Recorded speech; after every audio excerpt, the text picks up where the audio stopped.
Assalamualaikum warahmatullahi wabarakatuh. Selamat pagi semuanya. Kami dari kelompok 5 akan mempresentasikan hasil diskusi kami mengenai pengaruh ekonomi makro terhadap perdagangan internasional. Sebelumnya, izinkan saya memperkenalkan diri saya dan kelompok saya terlebih dahulu.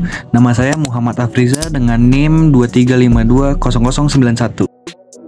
Selanjutnya ada Sabita Dwi Kisanti dengan NIM 23520082. Ada Fadia Safitri dengan NIM 23520108. Selanjutnya ada Fazail Madina dengan NIM 23520099. Lalu Anakku Shintayu dengan NIM 23520050. Dan yang terakhir Rahmat Syaputra dengan NIM 23520038.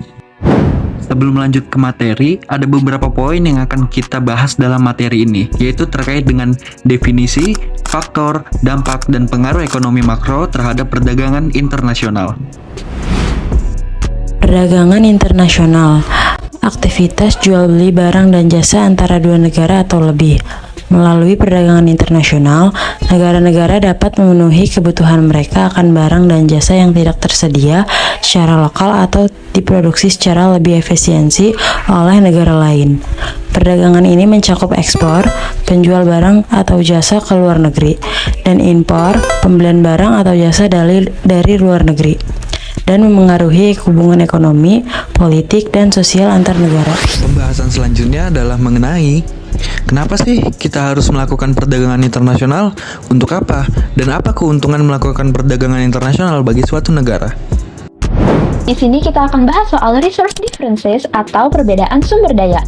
Setiap negara di dunia itu nggak punya sumber daya yang sama. Ada negara yang kaya akan sumber daya alamnya, tenaga kerjanya, teknologi, ataupun modal. Sementara yang lain mungkin kekurangan. Nah, melalui perdagangan internasional, negara-negara bisa saling melengkapi. Misalnya, mereka bisa mengimpor barang atau jasa yang nggak bisa diproduksi secara efisien di negara mereka sendiri. Dan di sisi lain, mereka bisa mengekspor produk yang lebih unggul dari negara lain. Misalnya, Indonesia punya kekayaan sumber daya alam seperti minyak kelapa sawit, karet, dan juga batu bara. Indonesia bisa mengekspor ketiga komoditas ini ke negara-negara lain yang membutuhkan. Tetapi, di sisi lain, Indonesia belum bisa nih memproduksi teknologi tinggi seperti chip komputer ataupun kendaraan listrik. Nah, disinilah perdagangan internasional membantu.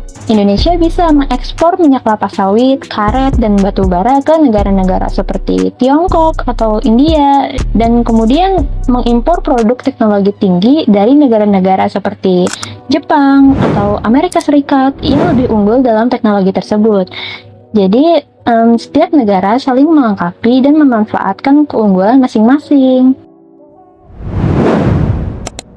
Selanjutnya kita akan membahas keunggulan komparatif. Setiap negara memiliki keunggulan dalam memproduksi barang atau jasa tertentu dengan biaya yang lebih rendah daripada negara lain.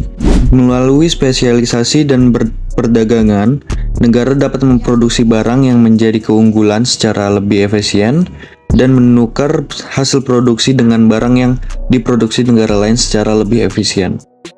Lalu ada diversifikasi produk. Perdagangan internasional memungkinkan negara-negara untuk mengakses berbagai produk dan layanan yang mungkin tidak tersedia di pasar domestik, seperti barang-barang berteknologi canggih, makanan, atau produk lain yang berasal dari berbagai wilayah.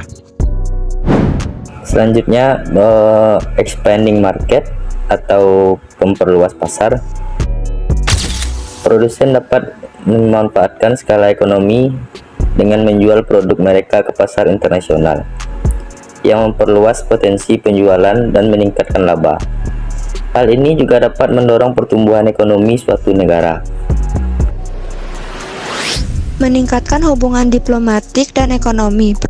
Produsen dapat memanfaatkan skala ekonomi dengan menjual produk mereka ke internasional, yang memperluas potensi penjual dan meningkatkan laba. Hal ini juga dapat mendorong pertumbuhan ekonomi suatu negara.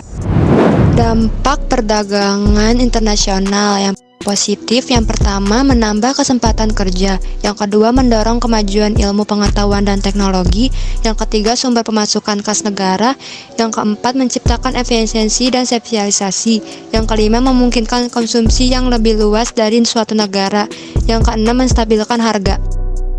Dampak negatif. 1. Produk dalam negeri kurang diminati karena industri dalam negeri kurang kompetitif. 2. Pola konsumsi masyarakat yang meniru konsumsi negara maju. Masyarakat juga menjadi lebih konsumtif. 3. Adanya persaingan yang tidak sehat seperti praktik dumping dan lain-lain. Pengaruh perdagangan internasional terhadap keseimbangan permintaan dan penawaran. Ekspor akan meningkatkan permintaan masyarakat, yaitu jumlah barang dan jasa yang diinginkan oleh masyarakat di dalam negeri. Sebaliknya, impor akan menurunkan permintaan masyarakat di dalam negeri.